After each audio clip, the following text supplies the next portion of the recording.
So I mentioned last week that we were going to spend a good bit of time this week talking about the controversy surrounding the publication of the Satanic Verses in 1988. And that is where we're going to focus most of our time. We're going to sort of build up some historical context for that and discuss some ways in which this makes the novel problematic.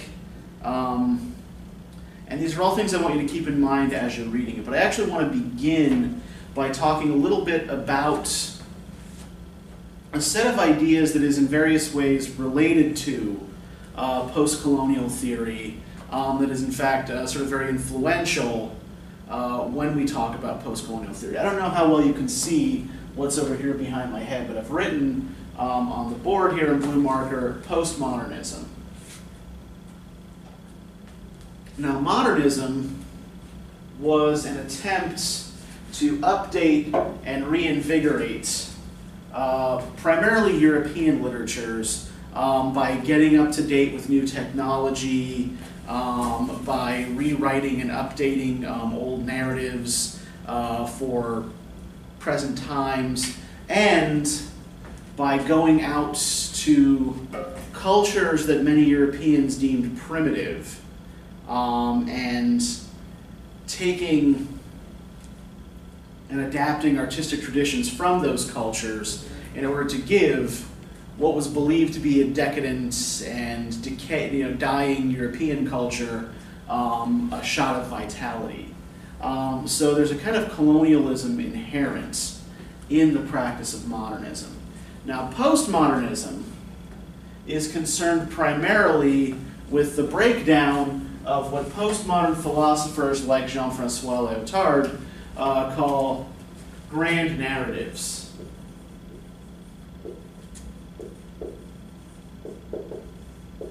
Now, grand narratives are these sort of stories that a culture tells itself that form a kind of cultural glue, right? These kinds of big ideas about a culture that everybody more or less accepts because to not do so, right, makes you a downer, makes you a gadfly, makes you an outcast, right? People want to get along. People want to join the group. So if we want to think about this in, say, like American terms, right? So the idea of American exceptionalism, right? That America is a special nation that has been chosen by God for a special destiny in the world that no other country will receive, right? That we've been chosen to be leaders in the world. That would be an example of a grand narrative. The idea of manifest destiny as well, sort of related idea, that we were destined as a nation to stretch from the Atlantic Ocean to the Pacific Ocean, right? With no intervening barriers in between. That's a kind of grand narrative. Now, what postmodernists are interested in doing is breaking up these grand narratives, right? Finding holes in them, criticizing grand narratives, and breaking them up into what Lyotard and some others call small or petty narratives, right? That the big narrative is so broad and so vague and so what have you that it can't possibly be true. So, if we want to figure out what's really going on, we break it up into the tiny narratives that it's composed of and use those tiny narratives, those petty narratives, to critique the grand narrative. So, that is often what a postmodern novelist will do in a work of fiction, right? A work of fiction is also in some ways a work of critique. And so the Satanic Verses is a critique of Britain as a kind of, well-meaning, paternalistic colonial power that then, brings in and welcomes all of its wayward children in the dominions. But it's also a critique of several of the grand narratives of Middle Eastern and South Asian Islam, which is one of the things that got Rushdie in so much trouble when it was published. And there are a lot of things about Rushdie's critique of Islam that are problematic, not for a non-believer, like from a religious point of view, but simply from a point of view of sort of the point of view of who gets to speak freely, who gets their opinion aired, who gets to speak to whom. And when we're talking about post-colonial cultures, and in particular migrant or immigrant cultures, who gets to speak is very, very, very important. Who gets to air their views and have them taken seriously is a very, very important issue. So I want to start with a brief history of Muslims in Britain up to about the point in history that the novel was published. So we know that in the early to mid 19th century there were Middle Eastern and South Asian Muslims living in Britain. And they were subject to a great deal of prejudice, in part because European observers were watching the slow breakdown of the Ottoman Empire and writing a good deal about how these Eastern despotisms couldn't possibly last. They were built on such shoddy premises that there's no possible way that they could outlast Western liberal democracies, which were sort of coming into their own in the age. There was also proliferation of pseudoscientific race theories that sort of categorized people of various races based on the shape of their skulls, their perceived intelligence, their perceived level of development, right? These were somehow traits that were natural to particular races. And Middle Easterners and South Asians usually fell somewhere in like the low middle of the scale, right? Under Europeans, but were usually ranked sort of slightly above black Africans. Now, Muslims in particular were viewed in the British media at the time as essentially mindless puppets who were controlled by political and religious despots who could just get crowds fired up over minuscule issues, right? So they would do anything that their leaders told them to do, right? The stereotype was of someone who was easily led by demagogues. And the rise of Indian nationalism in the 19th century contributed to negative attitudes felt towards South Asians in Britain. Right? The more Indian nationalist groups pressed for greater independence, the more several white people in Britain pushed back. Now, after the First World War, there was a labor shortage. And so many working class South Asians, particularly from Pakistan and Bangladesh, or what is now Pakistan and Bangladesh, wouldn't have been in 1919. Many working class South Asians migrated to Britain primarily to work in the shipping trades in various capacities. Dockhands, sailors, shipyard workers. So here we have a picture of Punjabi ship workers around 1920. Note they're wearing British-style suits, but right, in Sikh fashion they keep their beards untrimmed and they wear turbans. Now, World War I was shortly followed by the economic downturn of the 20s and the 30s. And many white workers in Britain who found themselves unemployed, down on their luck, blamed the South Asian immigrants who'd been brought in to take these shipyard jobs. It was there are similar versions of this argument bandied about today, right, in the United States. The idea that immigrants who came in to do work that there was no one to do have suddenly stolen jobs from people who once had a comfortable living. And so, in order to favor native-born British workers, a series of discriminatory laws are passed from 1920 to 1935, limiting the number of South Asians who can come into the country, limiting whether they can bring their families or not, essentially making it much more difficult for more South Asians to come to Britain.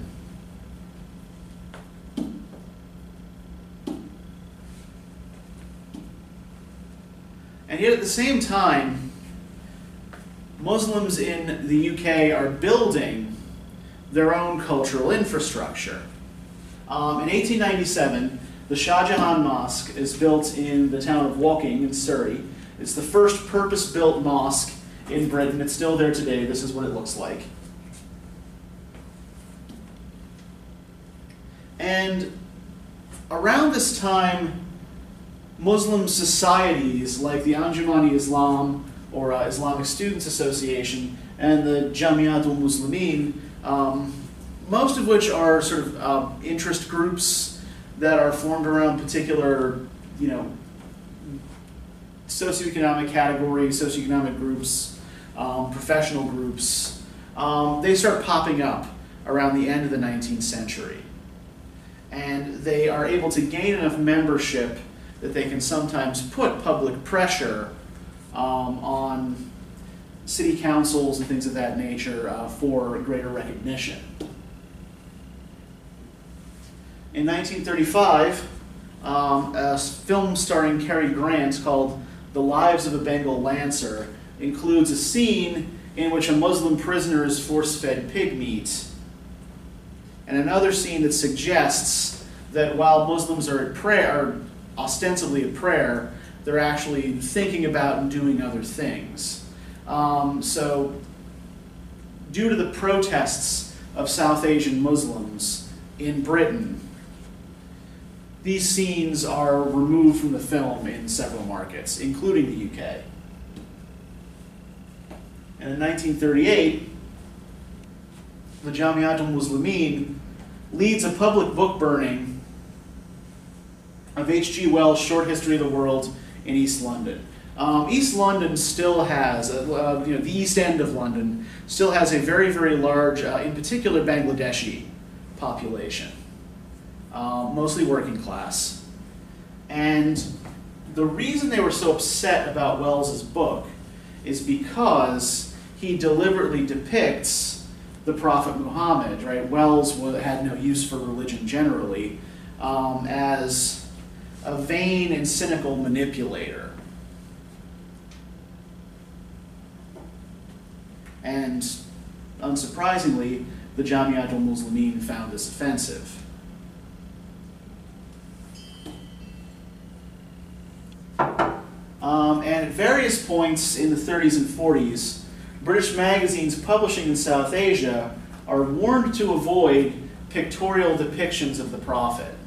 And it's funny how the responses to these warnings vary based on the audience the magazine aimed at. Those magazines that aimed at a more educated, cultured audience tended to scoff at these warnings and suggest that their well-educated readers had no use for this kind of, superstitious claptrap anyway. Those that aimed at a more general or more common readership tended to abide by these warnings, basically on the principle that there was no point in offending people needlessly. In 1943, this very mosque becomes the site of a struggle for control between a relatively wealthy group of Muslim trustees, some of whom were peers of the realm, right? They'd been knighted, all of whom were wealthy and educated, and the working class, Jamiatul Muslimin. So we see here, I'm not going to go into the details of the struggle too deeply, but what we see here is a divergence in the interests of elite, university-educated Muslims in Britain and the Muslim working class in Britain. And throughout the 60s and 70s, more racist legislation limits immigration, not just from South Asia, but also from Africa and from the Caribbean. This is the era of Enoch Powell's famous Rivers of Blood speech. You can still find it online. It's probably worth looking up. It is, in a lot of ways, a masterpiece of paranoia and of shoddy logic and of manipulating data.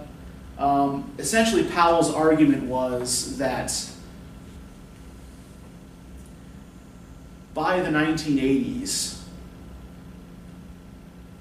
1 in 10 British residents would be foreign-born, and that this was a bad thing, that they were going to start pushing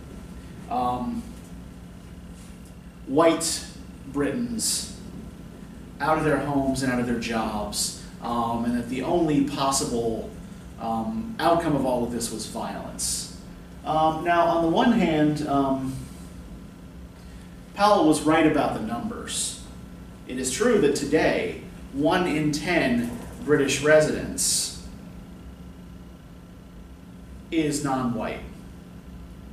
However, when we break down that 1 in 10, right, what does 1 in 10 mean when you convert to percentages, right? It means 10% of the whole population of the United Kingdom, right? What that means is that the United Kingdom is still 90% white people.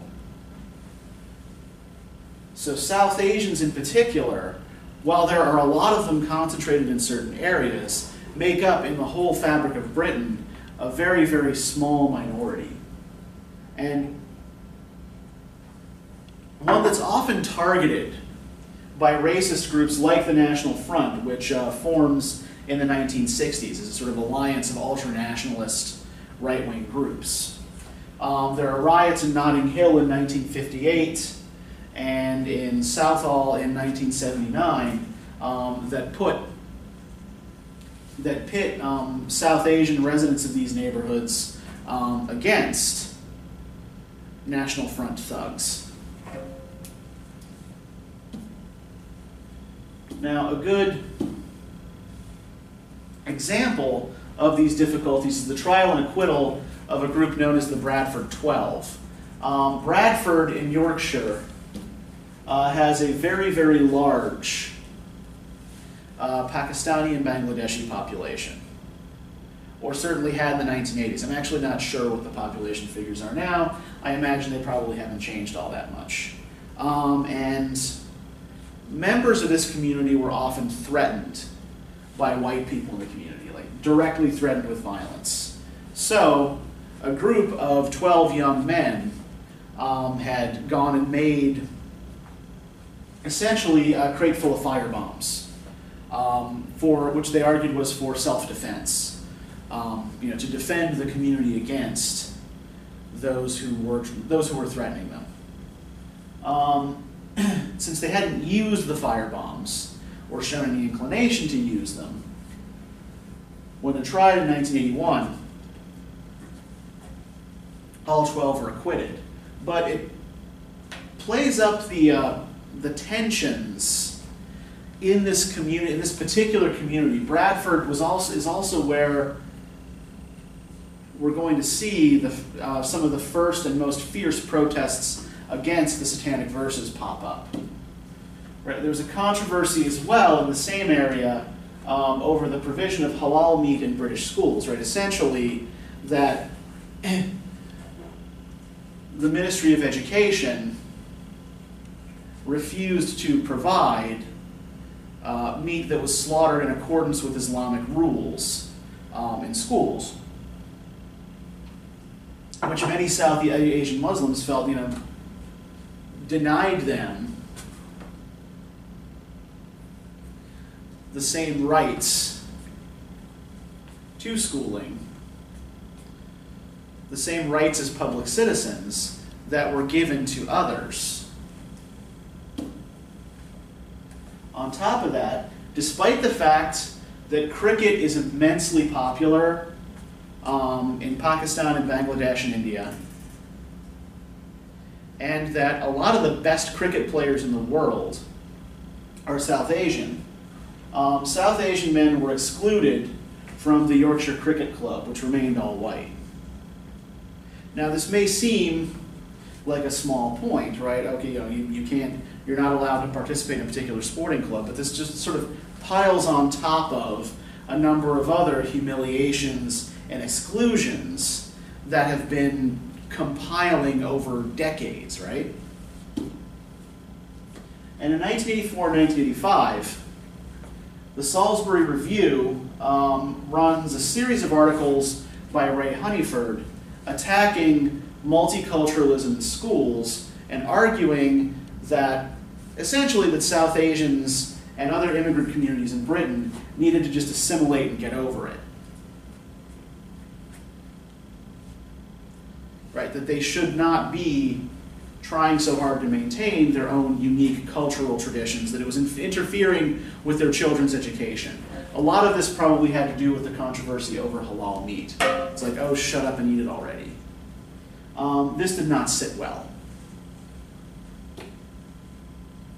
Finally, in 1989, all of this culminates with burnings of copies of the Satanic Verses in Bradford. Right, Bradford and Bolton, both of which have large South Asian diaspora communities, were kind of ground zero for British protests against Salman Rushdie and the Satanic Verses. So, on February 14th of the same year, 1989, Ayatollah Khomeini, the supreme leader of Iran, issues a fatwa regarding Rushdie. Now, a fatwa, for those of you who don't know, is an opinion on or interpretation of an issue in Islamic law offered by a qualitative expert, right? So, a cleric or a Sharia lawyer, who is almost always also typically a cleric. So, Khomeini's fatwa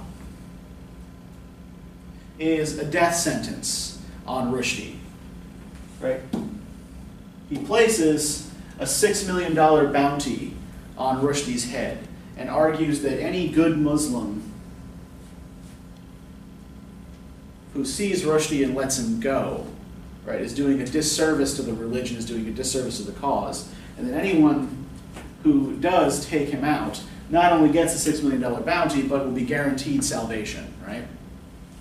Now, the interesting thing about Khomeini's fatwa, usually when a Muslim leader issues a fatwa, they provide some sort of textual justification for it, right? They find some passage in the Quran that justifies their particular opinion. Khomeini did not do that. Right? Khomeini does not use the Quran to justify his fatwa. He says nothing about, he cites no verses. There's no textual justification provided, which is interesting for a few reasons, which we will get to. So just sit on that for a minute. Now, there were several stated objections that devout Muslims had to the Satanic Verses. And here we have, sort of from a protest, a protester carrying a sign which features Rushdie as the devil. Their first objection was that the folk tale I told you about last time, on which the title is based, is considered by devout Muslims to be a libel against Islam. Right. Essentially, they believe that this is a folk tale that Westerners have misinterpreted and spun in a way that makes Islam look bad. The use of the name Jahiliyyah, which in Arabic means time of ignorance, as the name of the sort of fictionalized medieval Mecca that appears in the Mahound episodes, was offensive to several Muslims. Even the use of the name Mahound is problematic, as Mahound originates in medieval European anti-Islamic literature, right? During the Crusades, European Christian writers tended to see Islam as a kind of heretical inversion of Christianity rather than as a separate religion that just happened to spring from the same root. So they argued that Muslims worshipped a kind of unholy trinity of Mahound, which was their sort of dark version of the Prophet Muhammad, a beast called Termagant, and the devil, Apollyon. Right, that was supposed to be the Islamic Trinity. And that's where the name Mahound is coming from. Really a kind of accusation that Muslims were devil worshippers, were heretics. So this name is historically loaded with negative connotations. There's also the novel's depiction of Salman the Persian's alteration of the prophet's verses, right? You know, Salman, who was one of Mahound's early disciples in the Jahiliyyah episodes, becomes his scribe. And he starts having doubts when he hears the prophet reciting the same surahs now and again with different language. And so he himself starts altering the dictation he's taking to see if the prophet notices. And when he doesn't, when he fails to notice, right, he flees. So what this does is kind of undermine that grand narrative of the divine nature and the infallibility of the Quran. Again, offensive to a devout Muslim. There's also the matter of the brothel full of women named after the prophet's wives, in which the poet Baal takes refuge when Mahound and his disciples come back to Jahiliyyah and take it over. And finally, the naming of the girl who leads the destructive pilgrimage from the Indian village of Titlapur, Aisha, right? Aisha was the name of the prophet's favored wife. And so this also is regarded as a libel. And also the fact that the two protagonists are named one after an archangel and the other after an Islamic hero. Right, Saladin was the leader of the Islamic forces during the Third Crusade.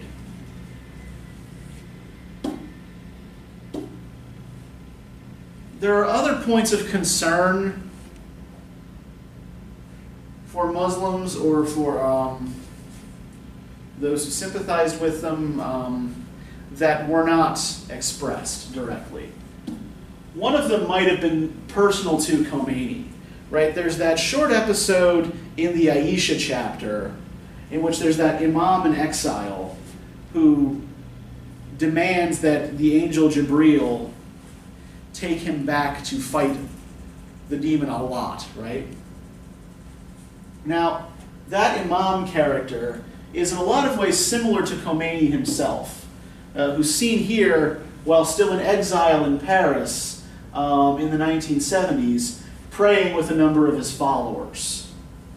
Right? Khomeini, before he returned to Iran, was regarded as an enemy of the state there, as he was always speaking out against the Shah. And the Shah was pretty terrible in a lot of respects. So yeah, so he lived in France in exile, and sort of bided his time waiting for the opportunity to return to Iran. There's also the portrayal of the immigrant enclave of Brick Hall, right? Which, by the way, Brick Hall is not a real neighborhood. It's, it exists only in a kind of fictionalized London. As sort of comfortably multicultural, right? We notice that most of the Brick Hall residents are not, in fact, poor, right? They're well educated, they're successful business people, right? Hanif Johnson is a lawyer, right? John Maslama and Pinkwala run the Hot Wax Club, which is very successful. Jumpy Joshi is an